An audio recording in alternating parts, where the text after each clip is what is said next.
If you're looking for some help with your dog's behavior, you've probably noticed there are a ton of different titles and certifications out there. It can get pretty confusing. We're going to take a look at one of the big ones, the IAABC-CDBC, and figure out what it actually means for you and your dog. So imagine this. You're looking online for a trainer. You find someone who seems great, and then you see that long string of letters next to their name, IAABC-CDBC. And you're probably thinking, okay, what is that, and is that what I need? Well, let's spell it out. The IAABC part stands for the International Association of Animal Behavior Consultants, and the CDBC means they are a certified dog behavior consultant through that organization. It's a mouthful for sure, but each part of that title really matters.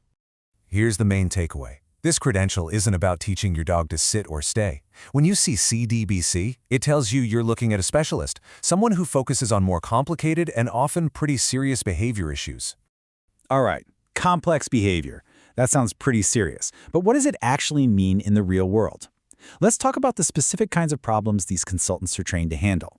Yeah, we're talking about the really tough stuff. Things like aggression, whether it's toward other dogs or toward people. Or a dog with such bad separation anxiety that it's more like a true panic disorder.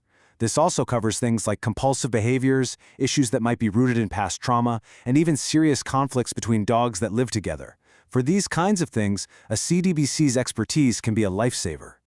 You know, becoming a CDBC is a huge commitment. This isn't some certificate you can get over a weekend. The whole process takes a lot of time, effort, and money, and that says a lot about how dedicated these professionals are. Just to give you an idea, before they can even apply, a person needs to have at least 500 hours of actual, hands-on experience consulting on animal behavior cases. That's a massive amount of time spent working with real families and their dogs on some pretty difficult situations. And there's a real financial cost too. When you add up on the membership dues, the application fees, and the advanced courses they have to take, it can easily get into the thousands of dollars. That level of investment really shows you they're serious about their profession. And it's not just about the hours. They also have to have formal coursework in the science of animal behavior. They need to submit super detailed case studies to be reviewed by their peers, get endorsements from veterinarians, and promise to follow a very strict code of ethics.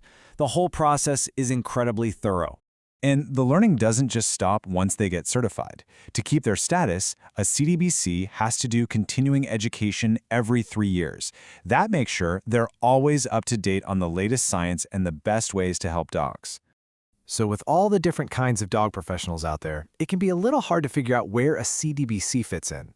Let's put them side by side with some other pros so you can see their specific role. You can almost think of it as a spectrum. At one end, you have veterinary behaviorists. They're actual veterinarians who've done a special residency. They can diagnose medical conditions and prescribe medication.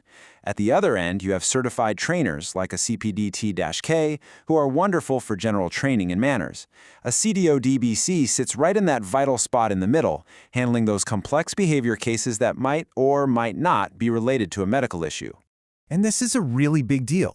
A CDBC is trained to recognize when a behavior problem might actually be caused by an underlying medical issue.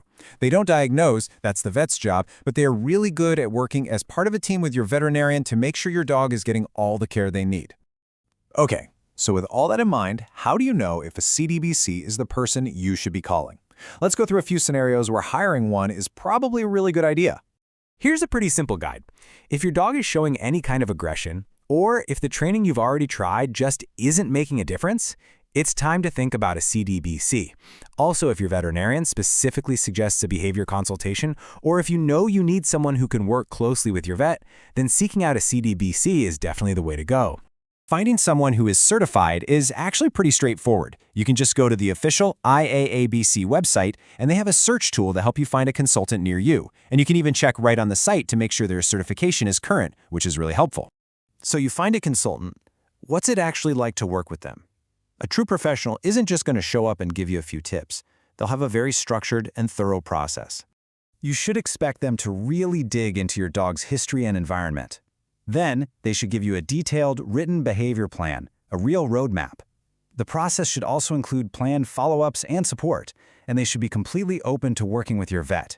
That's really the difference between a professional behavior consultation and just a regular training session. Deciding who to bring in to help with your dog is a huge decision. A certification like CDBC is a fantastic sign that someone has a high level of expertise. But it's not the only thing to consider. You should also look at their reviews, maybe ask for references, and definitely have a chat on the phone first to see if you click. In the end, you have to go with your gut and choose the person who feels like the best partner for you and your dog. I hope you find the absolute perfect match.